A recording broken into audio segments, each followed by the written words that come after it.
세상에 존재하는 모든 것은 그 의미와 가치 있다는 말이 있습니다. 저 들에 풀 한 포기, 꽃 한 송이, 나무 한 그루도, 그 열매 하나도 그 존재의 가치와 의미가 있다는 것입니다. 우리는 그 풀 한 포기의 진정한 가치를 모르기 때문에 그저 잡초다고 말을 하지만은 그 풀 한 포기가 어떤 약초인지, 어떤 물질을 담고 있는지 우리나 해야 할 길이 없기 때문에 그저 잡초라고 무시하고 있는지도 모르겠습니다. 중국 문화혁명 시기에 마오쩌둥은 저 참새가 우리 인민들의 곡식을 다 빼앗아간다라고 하면서 그래서 없애버리라고 하는 명을 내립니다. 그래서 중국 대륙에 있는 모든 참새와 그 유사한 새들은 다 죽임을 당했습니다. 그리고 몇 해 동안 큰 기근에 기아에 시달리면서 얼마나 많은 사람이 죽어가는지 모릅니다. 그 새들이 해충을 잡아먹고 그래서 농사에 큰 도움이 되고 있는 것을 몰랐던 것이죠. 저 미국 요세미티 국립공원의 늑대들이 저 아름다운 사슴들을, 토끼들을 잡아먹는다 해서 일거에 사냥꾼들을 동원해서 없앤 적이 있습니다. 그랬더니 초식동물이 너무 많이 번창해가지고 생태계가 위험에 빠진 적이 있었어요. 그래서 저 캐나다 국립공원에서 늑대를 사다가 그 공원에 풀어놓으니까 그제서야 생태계가 다시 복원되는 그런 일이 있었습니다. 모든 존재하는 것은 합당한 이유가 있는 거죠. 그 합당한 존재의 가치가 있는 것입니다. 이것을 오늘 우리는 잘 알아야 하겠습니다. 하나님의 일에도 마찬가지인 것 같습니다. 마태복음 10장 11절에 보면 주님께서 합당한 자를 찾으라라고 말씀합니다.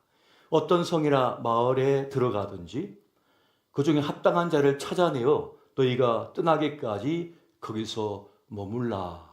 주님의 말씀이셨습니다. 하나님의 일에는 하나님께서 쓰시는 준비하신 합당한 사람이 있다는 것을 말씀하는 것입니다. 그는 하나님이 원하시는 사람입니다. 그 하나님의 일에 헌신된 사람이고 준비된 사람이고 딱 들어맞는 사람인 것이죠. 이미 쓰임받을 준비를 다 하고 있는 그런 사람이 있다는 것을 말씀하고 있는 것입니다. 목회를 하다 보면 이 어려운 일에, 이 힘든 일에 어떤 사람이 함께 할 수 있을까 싶을 때가 있어요. 뭐 선교든지 봉사든지 어떤 일이든지 말이죠. 그런데 그 사역에 헌신된 사람이 나타날 때가 있습니다.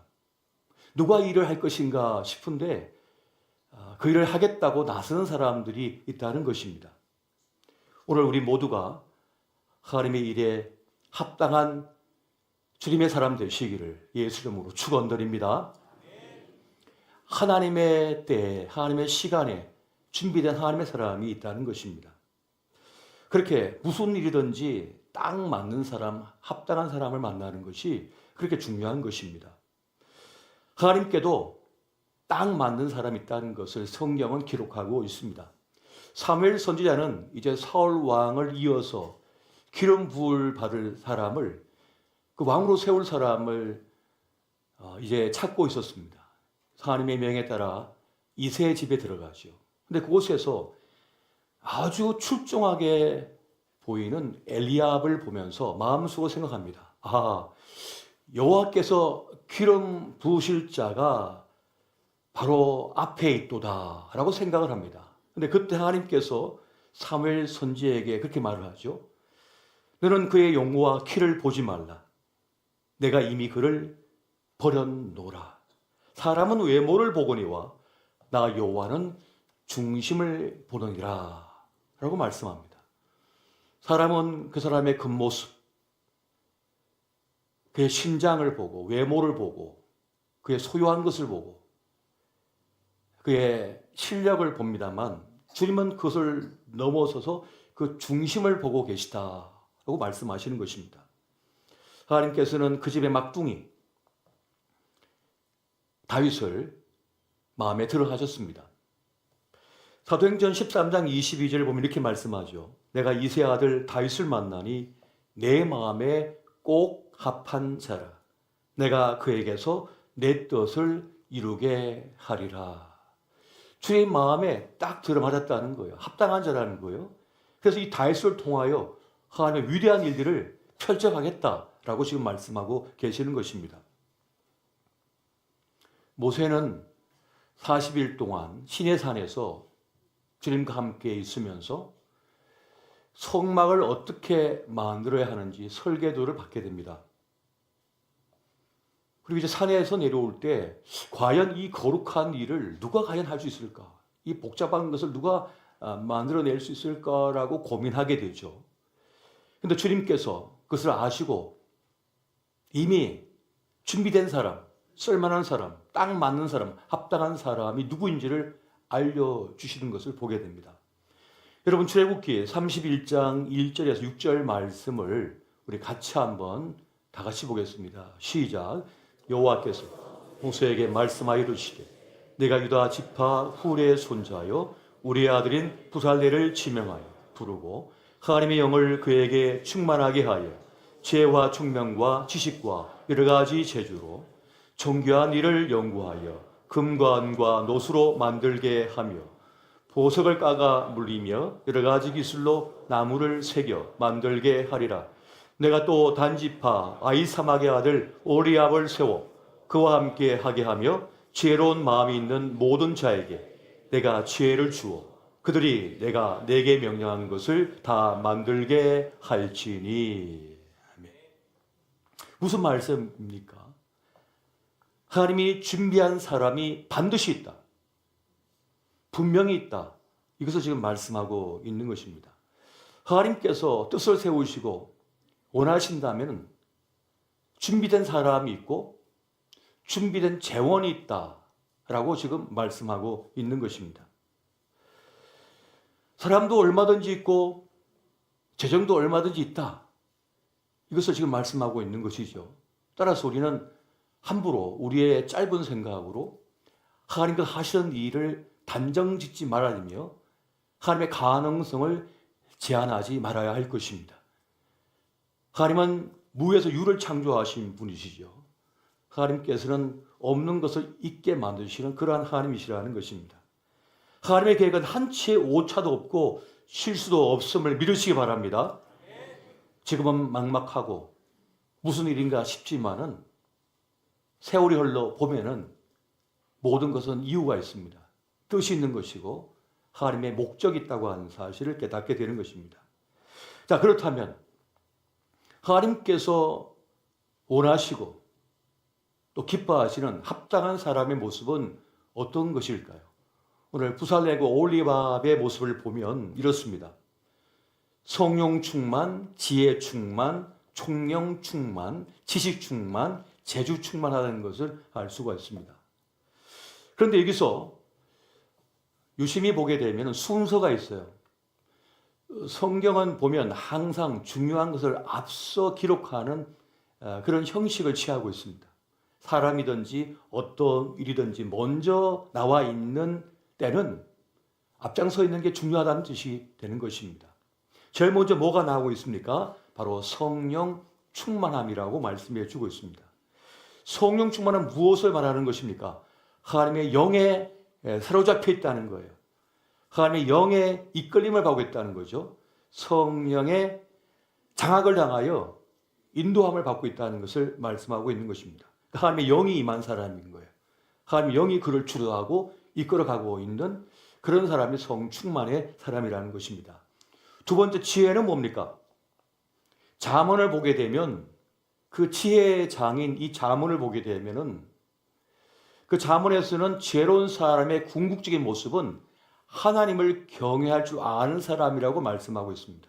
그러니까 하나님의 존귀하심, 거룩하심, 위대하심, 하나님이 경외하는 마음이 그에게 있는 사람, 경외할 줄 아는 사람, 그리고 하나님의 마음을 아는 그 사람이 지혜로운 사람이다라고 말씀하는 겁니다.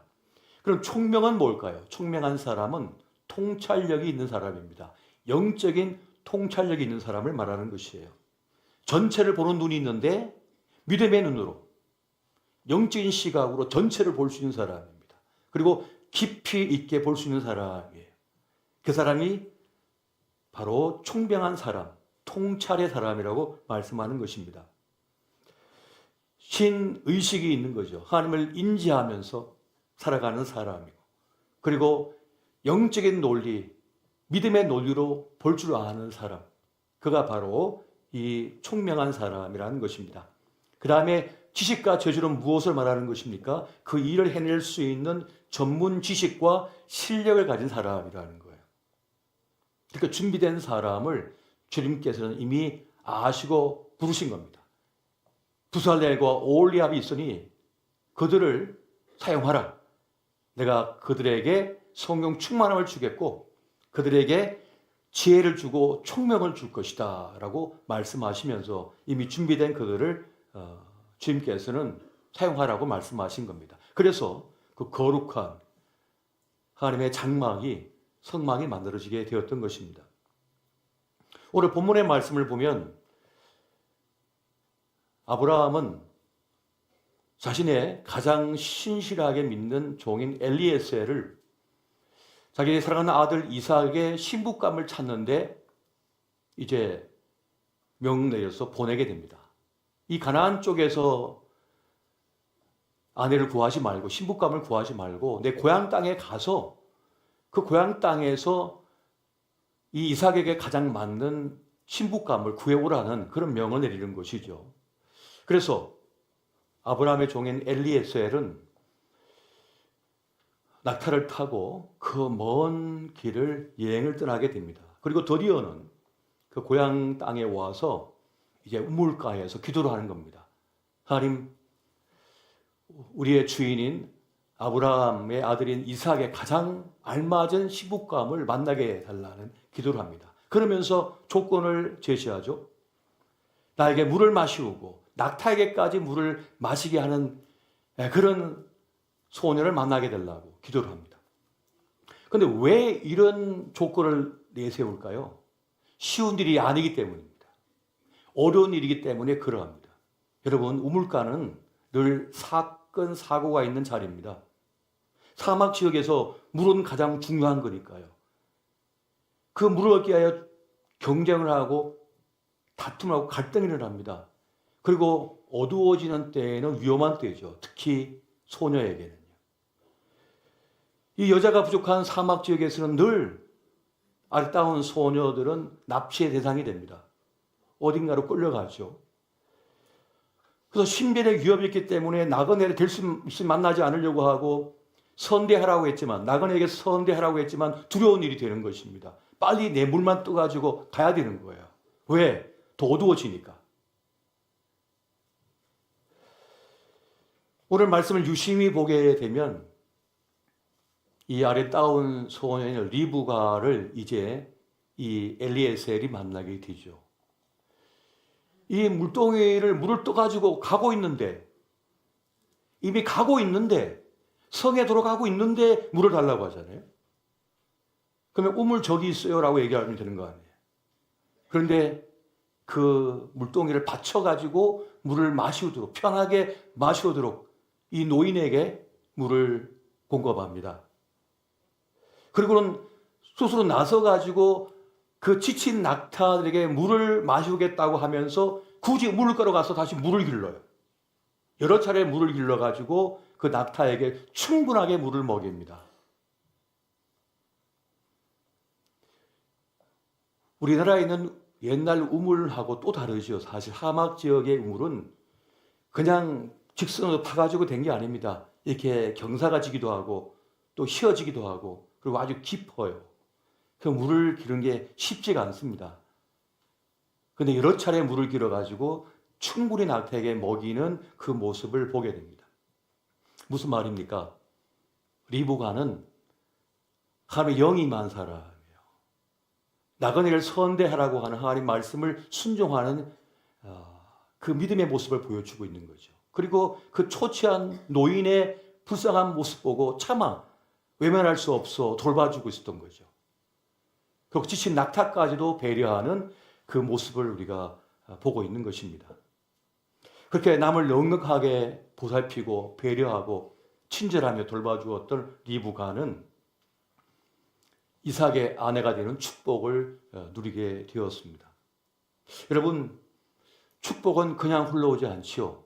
축복이 흘러오는 길목이 있는 것입니다. 그래서 바로 인자함, 헤세드라고 하는 것입니다. 언필링 러브라고 하는 이 헤세드, 이것은 한국말로 은혜로 번역이 되죠. 그러니까 은혜는 은혜를 불러온다는 거예요. 은혜 위에 은혜가 임한다는 것이죠. 은혜를 베풀자 하나님의 은혜가 임하게 된다는 것입니다. 이것이 영적인 하나님의 원리거든요. 은혜의 법칙이거든요. 은혜가 은혜를 불러오는 것을 여러분 믿으시기 바랍니다. 은혜가 은혜를 불러오는 것입니다. 하나님을 인식하고 살아가는 사람, 하나님의 영이 있는 사람은 함부로 살지 않습니다. 하나님을 인지하기 때문이고 주님을 모시고 살기 때문에 그러한 것입니다. 자신을 절제합니다. 그리고 선과 악 중에서 선을 선택하는 부당을, 그 불편함을 선택하는 것입니다. 그래서 이 어둡고 거친 세상이 살만한 곳이 되는 이유는 사랑을 선택하고 선을 선택하고 그 사랑의 온기를 전하는 이들 때문인 것을 우리는 잊지 말아야 하는 것입니다. 소녀 리브가의 면면에는 이 친절함이 있었어요. 이 온유함이 있었어요. 사랑의 모습이 있었습니다. 고린도전서 13장 4절에 보면 사랑은 오래 참고 사랑은 온유하다라고 말씀하고 있습니다. Love is kind라고 말해요. 사랑은 친절하다라고 말씀하는 겁니다. 사랑은 여러분 친절한 거예요. 사랑은 남을 배려하는 거예요. 사랑은 부드러운 거예요. 사랑은 그렇게 양털의 안감처럼 부드러운 것입니다. 여러분, 사람들이 왜 착한 사람, 선한 사람을 좋아할까요? 왜 사람들은 예쁜 사람을 좋아할까요? 예뻐 본 적이 없어 잘 모르시죠? 예쁜 사람은 자기가 예쁜 줄 알거든요. 근데 사람들이 왜 예쁜 사람을 좋아하냐면 예쁜 사람이 별로 없기 때문에 그래요. 다 평범하거든요. 근데 예쁜 사람은 딱 보여요, 눈에. 사람은 거의 1, 2초 사이에 딱 본대요. 스쳐 지나가는 것도 이미 본 거예요. 한 번 더 돌아보죠. 왜? 예쁘니까. 이게 심리학적으로 말하면 또 경제학적으로 말하면 희소성의 법칙입니다. 희소하기 때문에, 희귀하기 때문에 예쁜 사람을 좋아하는 거예요. 그러면 왜 착한 사람을 좋아하냐? 선한 사람을 좋아하냐? 마찬가지입니다. 희소성의 법칙 때문이거든요. 희귀하기 때문이거든요. 세상이 너무 악하니까. 세상이 너무 못됐거든요. 세상이 너무 어둡거든요. 그래서 선한 사람, 착한 사람을 찾는 거예요. 여러분, 밤에 성냥불 하나만 켜도 그 주변을 밝힙니다. 50m, 100m 밖에서도 저 캄캄한 어둠 속에서 촛불 하나만 딱 켜도 보입니다. 그것이. 왜? 다 어두우니까. 다 어두운 곳에 밝은 빛을 갖고 있기 때문에 거기에 집중하게 되는 거죠. 이 차가운 세상 속에 촛불 하나만 켜도 따뜻하기 때문에 사랑의 온기를 찾아서 사람들이 몰려드린 겁니다. 그 사막 지역에 오아시스가 있잖아요. 모든 사람은 오아시스 향하여 옵니다. 동식물들이 모두. 왜 그럴까요? 그곳은 생명의 젖줄이기 때문에. 물이 있으니까요.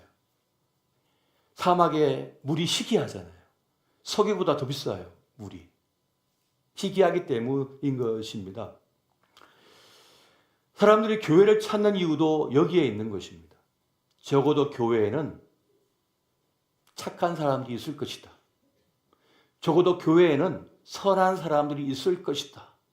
적어도 교회에는 나를 선대해 준 사람이 있을 것이다.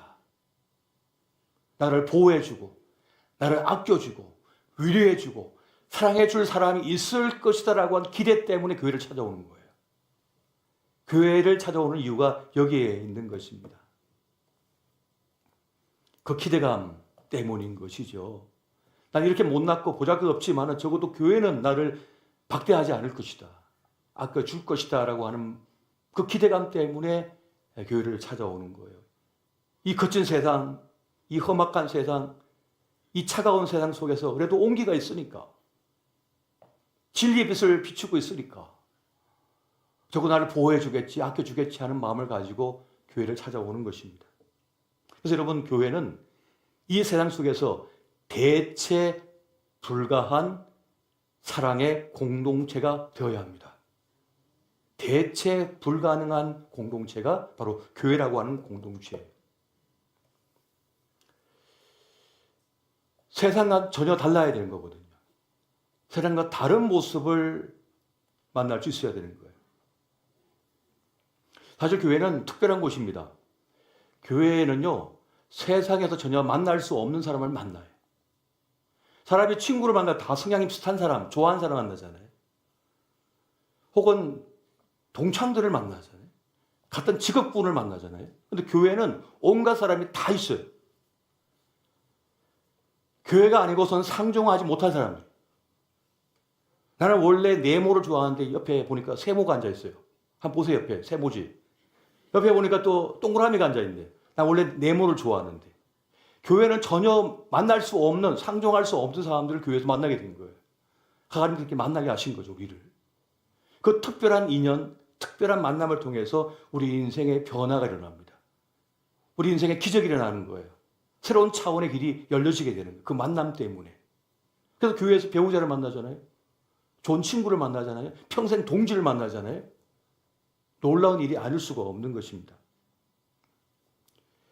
그런데 교회에 이 특별한 만남이 선물로 주어졌는데 이것을 제대로 우리가 다루지를 못해서 어떻게 해야 될 줄 몰라서 상처를 입고 아픔을 입고 그 사람을 잃는 경우가 많이 있습니다. 교회 생활도 결국은 인간관계거든요. 결혼 생활도 인간관계고요. 직장 생활도 인간관계입니다. 모든 게 인간관계인 거예요. 인간관계를 가장 잘하는 법은 어디 있느냐 하면 친절하게 대하는 겁니다. 온유하게 대하는 것입니다. 배려하는 마음으로 대하는 것입니다. 왜냐하면 인간관계는 깨지기가 쉽거든요. 깨지기 쉬운 것이 인간관계인 것입니다. 여러분, 결혼을 할 때 결혼식에 저도 주례를 많이 씁니다마는 결혼식에서 제일 중요한 것은 축가가 아닙니다. 결혼식에 제일 중요한 게 예식장이 아닙니다. 결혼식에서 제일 중요한 것은 주례도 아닙니다. 결혼식에서 제일 중요한 건 이 결혼 축하하는 돈도 아닙니다. 뭘까요? 서약입니다. 축의금도 중요한 게 아니에요. 제일 중요한 거는 서약이에요. 신랑 신부가 서약하는 거예요. 서약을 하기 위해서 결혼식을 하는 거예요. 왜? 깨지기 쉽거든요. 깨지기 쉬워서 서약을 하는 거예요. 약속을 맺는 거예요. 언약. 남녀관계는 금방 깨지기 쉬운 거예요. 조금만 해도 상처를 받아요. 그래서 서약으로 묶은 거예요. 그만큼 인간관계는 깨지기 쉬운 겁니다. 택배에 오면 여러분 거기에 표시가 하나 있잖아요. 깨지기 쉽다고. 깨지기 쉽다고 돼 있잖아요. 사람도 사실 등대기에다 뭘 붙여야 되냐면 깨지기 쉽다고 붙여놔야 돼. 나 깨지기 쉽습니다. 건들면 죽습니다 하고 이렇게 붙여놔야 돼. 이렇게. 길을 가다 보니까 웬 조그만 자동차가 뒤에 건들면 죽어요. 막 이렇게 있더라고요. 진짜 안 건드렸어요. 큰일 날까 봐. 우리 사람들의 등에도 그걸 붙여놔야 돼요. 깨지기 쉽습니다. 인간관계는 정말 깨지기 쉽거든요. 부서지기 쉬운 거예요. 여러분, 가까울수록 우리는 어떻게 되냐면 친절하게 대해야 되고 조심스럽게 대해야 됩니다. 예의를 갖춰야 됩니다. 예의를 갖춰야 됩니다.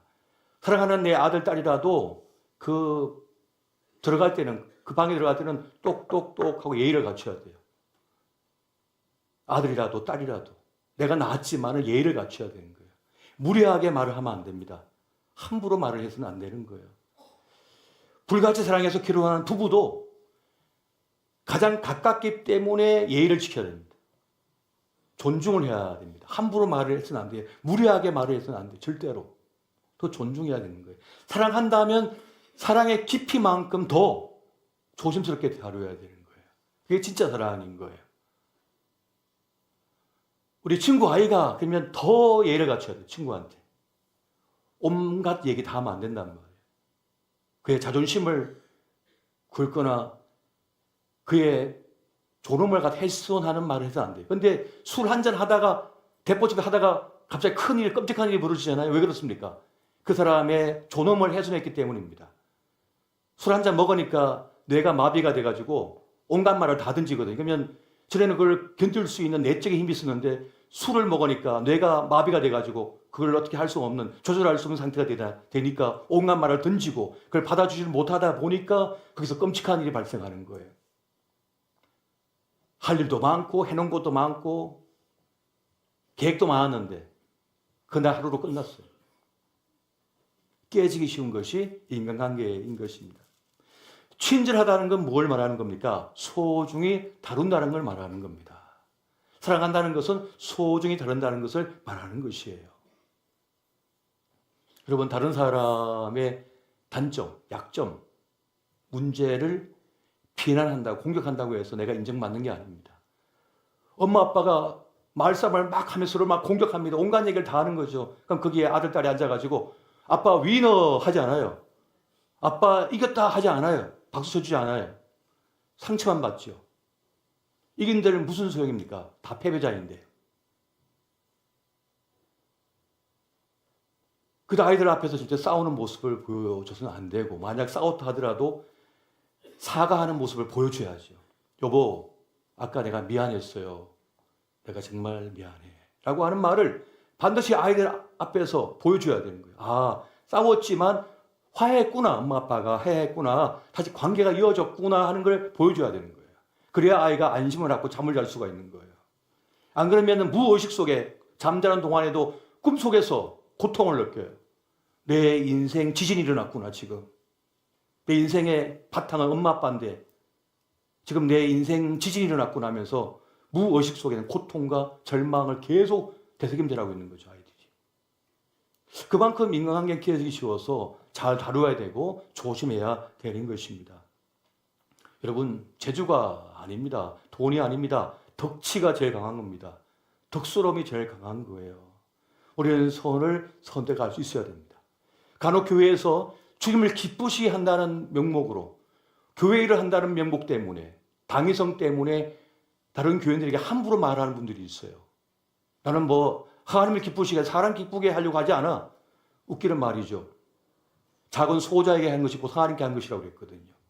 부모가 아들, 딸이 싸우는데 좋아할 리가 있겠습니까? 사이좋게 지내기를 원하죠.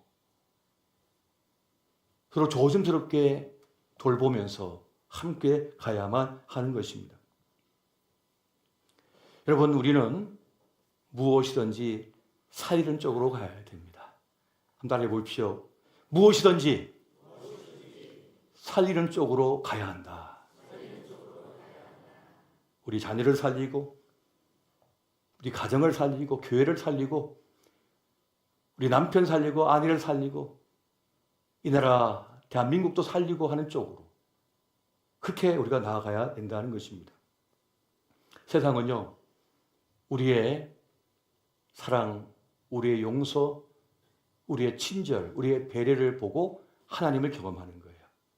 눈에 보이지 않는 하나님을 우리를 통해서 경험하는 거예요. 하나님 어떤 분이신가? 내가 만난 크리스찬을 통하여 경험하게 되는 것입니다. 그래서 우리는 정죄하지 말아야 되고, 깎아내리지 말아야 되고, 비난하지 말아야 되고, 비판하지 말아야 됩니다. 왜요? 세상이 다 하고 있거든요. 교회 문만 열고 나가면 온 세상은요, 다 비난하고, 비판하고, 공격하고, 조롱하고, 모욕 주고, 파괴하고 있습니다. 굳이 교회까지 와서 비난하고, 비판하고, 공격하고, 조롱하고, 모욕할 필요가 없다고요. 교회는 달라야 되거든요. 교회는 다른 곳이 되어야 하는 것입니다.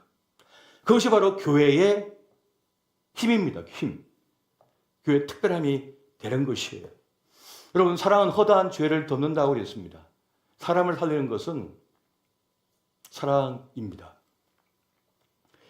미국에서 9.11 테러가 났을 때 수많은 사람이 죽었습니다. 무질서가 찾아왔습니다.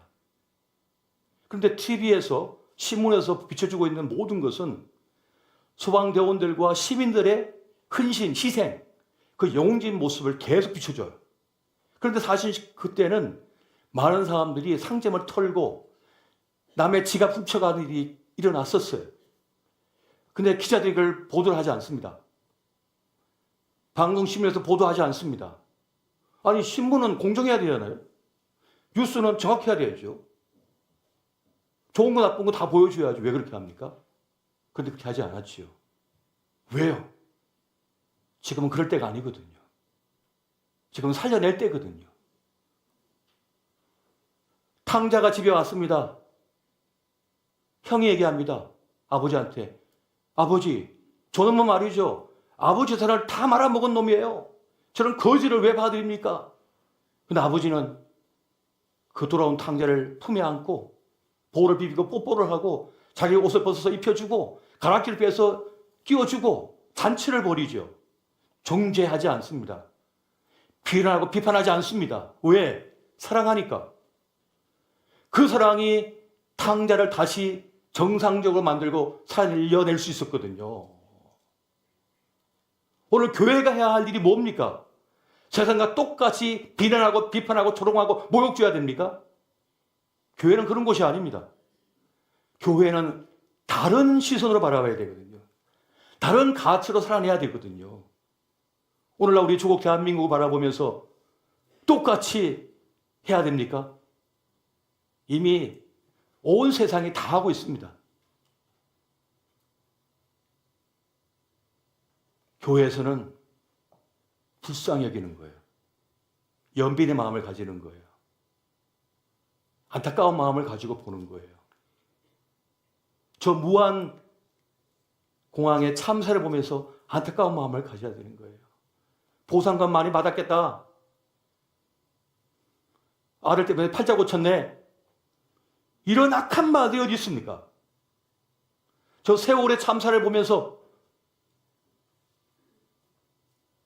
자식 갖고 너무 오래 행사하고 있네가 아니라 그 자식을 잃은 부모의 마음을 헤아려 다시는 그런 일이 발생하지 않도록 우리가 더 정직하고 바르게 정비하고 법을 취하겠다라고 하는 그런 다짐을 해야죠. 비난, 비판, 조롱은, 모욕은 세상에 다 하고 있으니까 적어도 교회만큼은 불쌍히 보고 연민의 마음을 가지고 그를 위해 기도해주고 더 나은 세상을 만들기 위해 애써야죠. 이게 바로 주님께서 원하시는 합당한 사람의 모습입니다. 우리 시대에 필요한 진정한 크리스찬의 모습, 교회의 모습인 거예요. 여러분, 우리의 자리가 어딘지를 알고 주님께서 기뻐하시는 그 합당한 하나님의 사람의 모습으로 살아내시기를 예수 이름으로 축원드립니다.